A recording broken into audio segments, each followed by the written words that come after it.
Hey guys, let me ask you something, and I want you to actually think about it for a second. When you log into Fallout 76, are you doing it because it's fun? Or are you doing it because you've already invested the time, the build, and the grind into the game?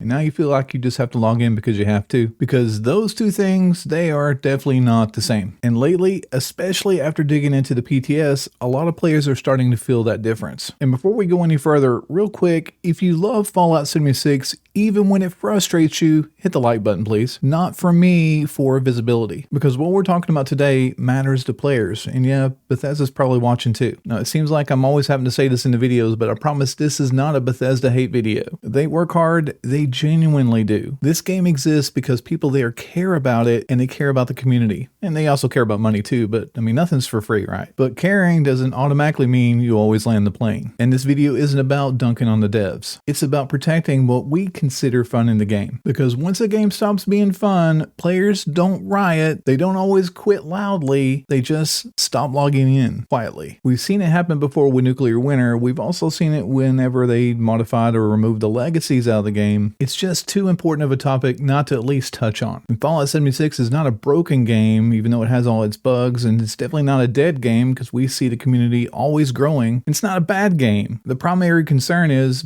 it going to be less fun to play? Because that's the fear I keep seeing pop up everywhere. Not anger, not rage, concern. And here's the thing, most PTS updates bring change, players expect that. But this one touches on how the game feels minute to minute. How you farm, how you build, how rewarded you feel for your time invested in the game. And when Bethesda starts messing with those levers, you're not just adjusting numbers, you're adjusting dopamine. And Fallout 76 lives and dies on that loop, as well as the whole grind for the legendary modules. But that's another story. Sticking to the topic. Let me put this into real Fallout terms because not everybody lives on patch notes and they don't necessarily make it really easy to read sometimes either. Before this new patch on the PTS, if you wanted to do something, you just did it. You'd fast travel somewhere, stumble into the area, enemies would pop up, an event would fire off, boom, gameplay. But now, on the upcoming patch, a lot of those moments are being funneled into a scheduled activity. And that means instead of causing the action, you're waiting for permission to participate. So you're waiting on the rotation, you're waiting for a timer, and waiting for the map to light up and say, okay, go have some fun. And that subtle shift, that's what players are reacting to. 7.6 has always been about wandering into chaos, not checking the clock. So let's talk about rewards, because that's where the feelings turn into frustration. Take eviction notice, for example. Everybody knows why people show up for this event. I'll admit, I have a good time showing up, hanging out with everybody, shooting all the stuff, but the real reason is because of the legendaries. But on the playtest server right now, the density of the legendaries is much, much lower. So there's going to be fewer legendary enemies,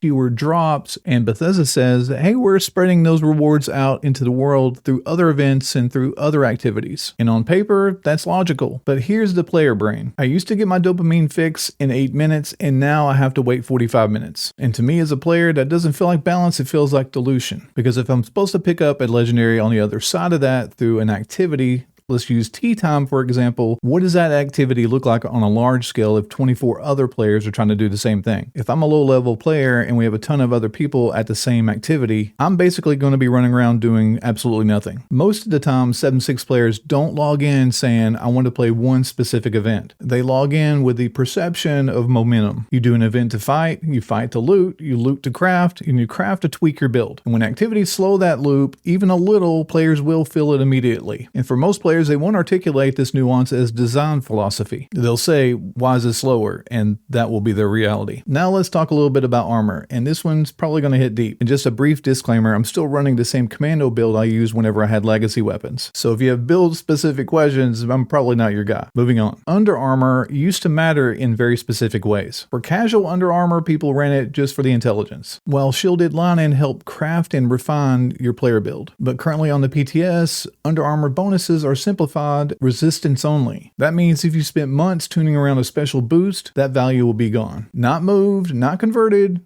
gone. And players aren't angry about the numbers changing, they're mad because effort has been invalidated. So just to clarify, the existing lining mods no longer grant any special stat bonuses and instead grant more resistance to Under Armor. Same thing with builds. Take Blocker for example. In the live game right now, the card is the cornerstone for melee, tanky, and low health builds, but currently on the PTS, its impact is reduced and partially shifted into armor mods instead. Now I'm going to try to think like a Fallout 76 player again. I've already invested my perk coins, I already tuned my setup, and now I have to re-engineer everything. That doesn't feel like evolution. Then with Overeaters, you notice that nobody's celebrating it, yet nobody's celebrating that it wasn't nerfed either, even though its damage reduction was dropped from 6 to 4%. And this is because what I think players are reading between the lines. Overeaters works because it's simple, you eat, you stay full, you take less damage. But with the armor math changing across the board for the good and for the better, players are asking, does it really matter? Is this next? Do I commit or bail? Because as of late, we've had a lot of changes to our perk card system that drastically affects our build. So players are jumping from one foot to the next to have some semblance of consistency of their build. And uncertainty like that kills the experimentation. Players will stop building their character and start waiting until all the dust settles. This isn't about meta. The meta always changes. This is about trust. Players want to believe that if they invest time into something, it won't be quietly devalued later. And right now, the PTS feels like a lot of systems are being rearranged and not a lot are being added, even though they are making some great quality of life changes. But rearranging furniture doesn't necessarily feel like new content. But let me be clear, there is some good stuff going on the PTS right now too. The map changes alone make the game feel cleaner, activities are easier to see, easier to understand, and you're not hunting around wondering why something isn't triggering. The Pip-Boy changes especially, those matter more than people realize. Menus do feel snappier, inventory navigation is less clunky, you're spending less time fighting the UI and more time actually playing the game. Of course, you still have to manage your weight too. And that stuff adds up over hundreds of hours of gameplay. And the loot changes in the world, that's a quiet win. Finding legendaries, mods, and meaningful rewards in places that used to feel empty. That does make exploration feel a little bit better. And this encourages roaming instead of camping the same two events over and over again. So no, this update isn't all about loss. There are plenty of improvements that make the game run smoother, especially for new players. And the concern isn't that Bethesda didn't add good things, it's whether those good things outweigh what players feel like they're giving up. And this one isn't a deal breaker update that Bethesda is pushing on us. It's just one where the fun return on the time spent is being questioned. Fallout 76 works when players feel appreciated, powerful, and rewarded. Not rushed, not gated, not second guessing their builds. So if the PTS becomes a live server, which it probably will, the question Bethesda needs to ask isn't, is this balance? It's, is this still fun? If you're watching this and you play Fallout 76, comment one thing you log in for that makes the game fun for you. Not efficient, not optimal,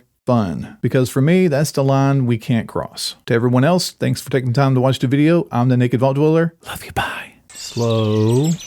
Okay, I got you right where I want you.